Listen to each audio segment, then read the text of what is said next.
There is no alternative. Non vi sono alternative. La prima ad aver adottato questa espressione è Margaret Thatcher. Nell'economia, nella politica economica, questa frase ha preso il significato della mancanza di alternative, chiaramente riferite al libero mercato, al capitalismo, alla globalizzazione, cioè l'unica strada percorribile per lo sviluppo della società moderna. Ma è davvero così?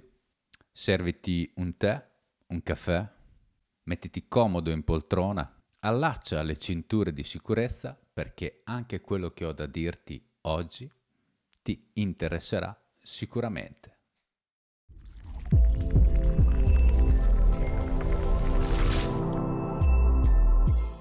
Ciao a tutti i videoamatori e le videoamatrici di Senza Fissa Dimora e benvenuti in questo nuovo video. Anzi, benvenuti in questa nuova serie di video.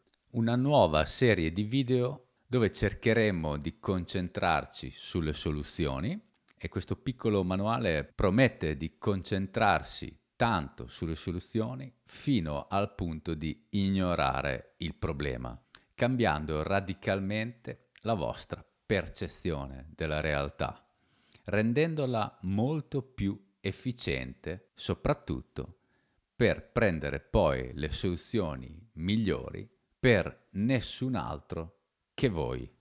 Mi permetto di partire appunto da questo libro perché trattasi non di un libro catastrofista.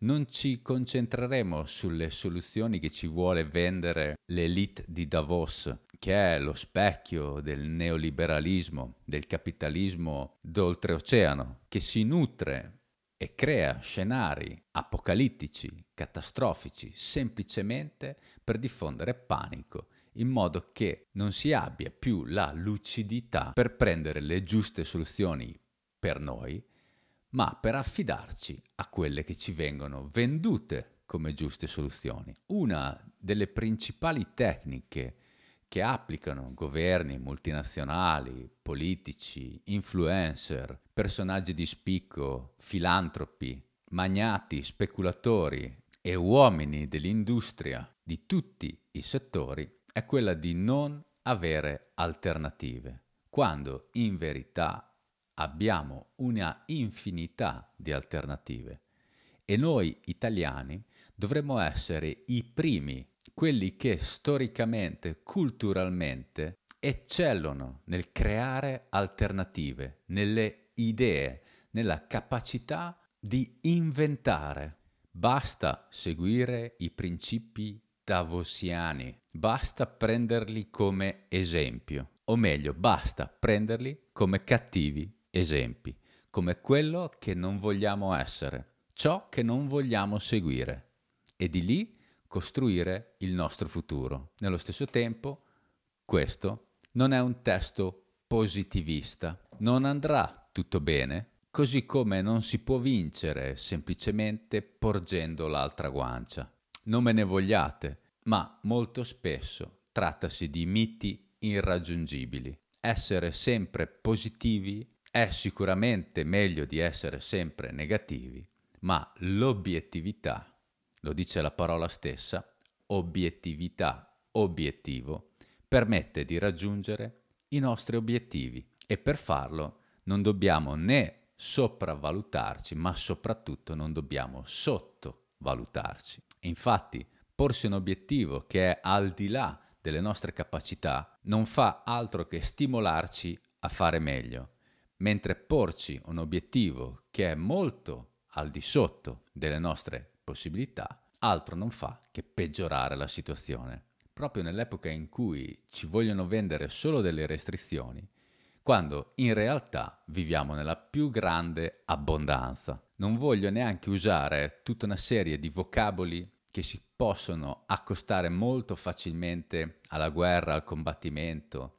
alla competitività, perché tutto ciò non porta veramente da nessuna parte. Ma la creazione di scenari positivi è indispensabile per migliorare. Il fatto di porsi un obiettivo che è anche molto al di sopra delle nostre capacità non fa altro che metterci in cammino E molto spesso proprio durante questo cammino ci rendiamo conto che poi quell'obiettivo non era fondamentale. Ciò che invece era fondamentale era mettersi in cammino, cambiare, cambiarsi per avere un'altra prospettiva del mondo, di noi stessi e incamminarci verso la libertà. La programmazione neurolinguistica ci insegna che la mappa non è il territorio.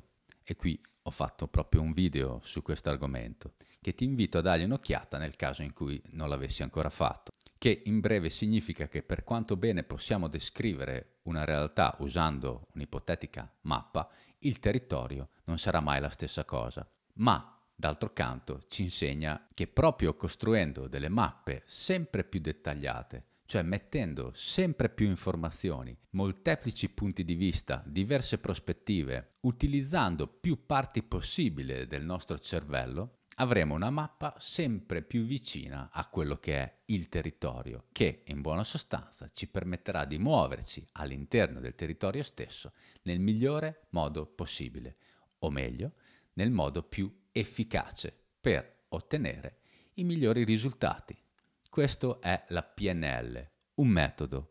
La deprogrammazione neurolinguistica, il cui metodo da me un po' isolato, inventato, scoperto, è proprio un po' qui dentro. Detto ciò, il metodo si può ben al giorno d'oggi chiamare programma. Estrapolare una tipologia di programma da una persona, da una società, da una situazione, per capirne le motivazioni per cui funziona, ottieni i massimi risultati. Bene, se guardiamo la propaganda di oggi, se guardiamo il no alternative, qui non ci sono alternative, capiamo che siamo sottoposti a questa manipolazione da molto tempo e che si è intensificata parecchio, purtroppo proprio negli ultimi 2 anni, rivelandosi proprio per quello che è, facendosi vedere alla luce del sole. E questo è il grande regalo, è il grande vantaggio che possiamo trarne. La grande menzogna qui nascosta si rivela proprio perché le persone che poi la devono difendere sono costretti a loro volta a mentire per difendere le proprie menzogne, creando paradossi talmente ridicoli che non hanno nessun posto nella vita reale, non si possono collocare, non li ritrovate da nessuna parte. Fino a pochi mesi fa si promuoveva l'auto elettrica come soluzione a tutti i problemi.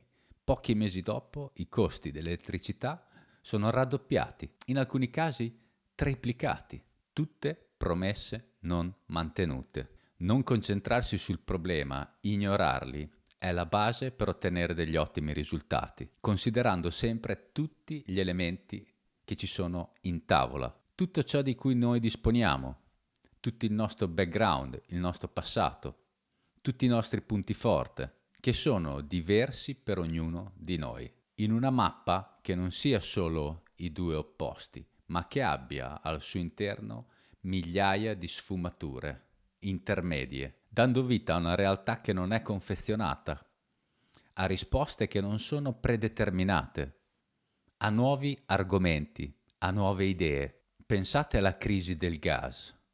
Quando mai avete ascoltato qualche governante proporre idee diverse da quelle che vuole vendere la propaganda di guerra? Non ci sono alternative al conflitto. Sembra che ci sia solo un produttore mondiale di gas, quando attraverso sistemi conosciuti come ad esempio la produzione di alghe, stati come l'Italia, che hanno migliaia e migliaia di chilometri di coste, milioni di chilometri quadrati di mare a disposizione, creando ad esempio produzione di alghe, si otterrebbero tutti i fabbisogni del metano con una percentuale irrisoria di coinvolgimento delle acque. Una percentuale minima di chilometri quadrati di mare italiano impiegato nel giusto modo, ottimizzato nella giusta cultura, risolverebbe il problema domani. E questo è solo un esempio. Io sono sicuro che voi avrete centinaia di esempi che permettono di sopperire a questa crisi. ma da parte di una certa elite non vi è mai nessuna altra alternativa. Sono la dimostrazione della mediocrità. Essere senza idee, essere senza alternative è totale incompetenza, soprattutto se ciò avviene nel paese di Dante, di Galileo, di Michelangelo, di Leonardo, di Giordano Bruno, di Olivetti, di Enzo Ferrari, enormi talenti che hanno segnato la storia dell'umanità intera, e non siamo in grado di sopperire a un 30% di importazione di gas. E ad oggi queste elite, i governanti, non sono in grado di avere una idea valida. Grazie di avermi seguito. Ti invito come sempre a mettere un pollicione in su, a condividere questo video nei tuoi social e a iscriverti al canale se ti interessano questi argomenti e il modo in cui li tratto. E se poi ti vuoi fare un piccolo regalo o farlo a qualche persona tua cara, ti invito a acquistare questo libro per cambiare la tua prospettiva. Un progetto ambizioso, un percorso individuale per una libertà collettiva.